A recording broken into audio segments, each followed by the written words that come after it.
decided that I will not seek re-election in 2026. It'll be almost 2 years until the successor to Governor Kim Reynolds takes office, but both Democrats and Republicans are already starting to put plans together for next year's election. Reynolds announced today she will not be seeking a third term. Iowa's first female governor says her family has supported her political career, and now it's her turn to support them. KCRG TV9's Jackson Valenti spoke to our political analyst about the impact of the governor's decision. He joins us live in the studio. Danielle, with Governor Reynolds taking her name out of the 2026 race, Iowa's set to potentially have competitive primaries for both the Democrat and Republican parties. KCRG TV9's political analyst Megan Goldberg says even though Reynolds won't be in the race, her impact will still be felt. We might see sort of coming announcements in the next few weeks about who's considering a run. KCRG TV9 political analyst Megan Goldberg says Governor Kim Reynolds' Friday announcement has both Democrats and Republicans looking ahead to November 2026.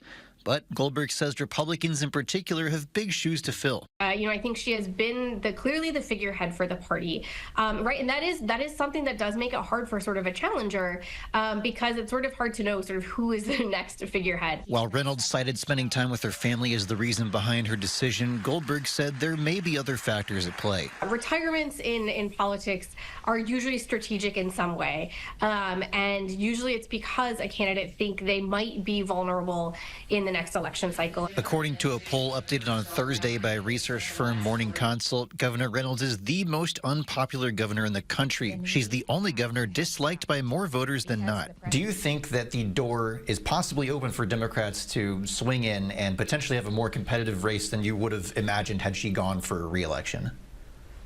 Absolutely. I think that taking a step back, sort of a longer historical look at Iowa is one of the swingiest states in the country, looking back over the past 25 or 30 years. Goldberg says politicians in both parties might start to change their strategies in anticipation of a leadership change in 2027. If you're Republicans in the state legislature, right, you might also sort of be making those same calculations, particularly if you're in a district where Reynolds isn't as popular. Does this give you the opportunity to sort of deviate more from the Republican or from the governor's agenda?